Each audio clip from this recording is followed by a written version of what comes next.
Pagbasa mula sa unang aklat ng mga hari. Nang malapit nang mamatay si David, pinagbilinan niya si Solomon ng ganito: "Malapit na akong mamatay. Magpakatatag ka at lakasan mo ang iyong loob. Tuparin mo ang iyong tungkulin kay Yahweh na iyong Diyos at mamuhay ka ayon sa kanyang kalooban. Sundin mo ang kanyang mga batas, utos, hatol at tuntunin ayon sa nakasulat sa kautusan ni Moises. Sa gayon, magtatagumpay ka sa lahat mong gawain at tutuparin ni Yahweh ang pangako niya sa akin.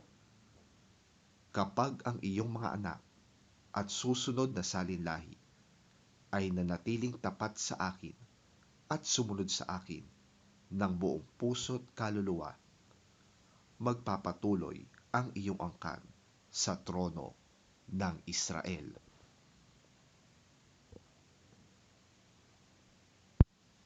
Namatay si Haring David at inilibing sa lungsod ni David. 40 taon siyang naghari, 7 taon sa Hebron at 33 taon naman sa Jerusalem.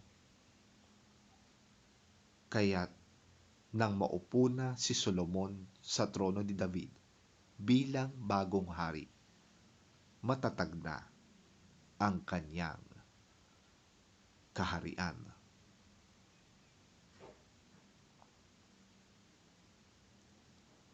Ang salita ng Diyos. Salamat sa Diyos.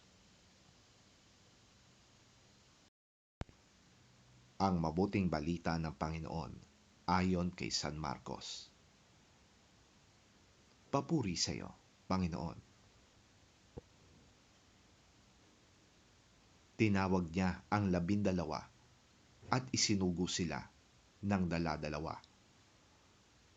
Sila ay binigyan niya ng kapangyarihang magpalayas ng masasamang espiritu at pinagbilinang, "Sa inyong paglalakbay, huwag kayong magdadala ng anuman maliban sa tungkod.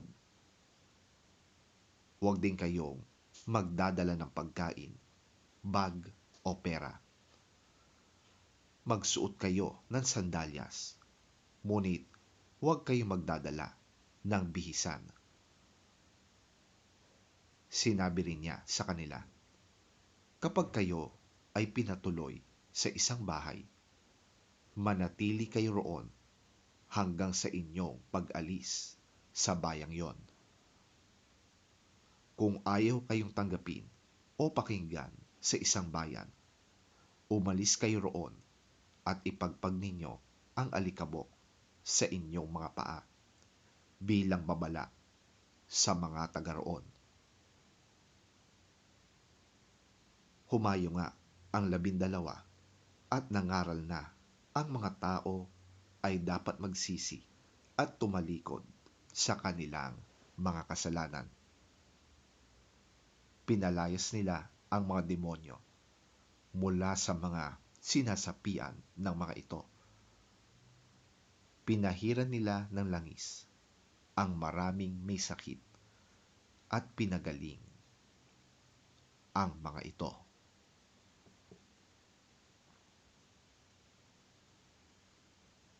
Ang mabuting balita ng ating Panginoon. Pinupuri ka namin, Panginoong Hesukristo. Then Jesus went around teaching from village to village. Calling the 12 to him, he began to send them out 2 by 2 and gave them authority over impure spirits. These were his instructions. Take nothing for the journey except a staff, no bread, no bag, no money in your belts. Wear sandals, but not an extra shirt.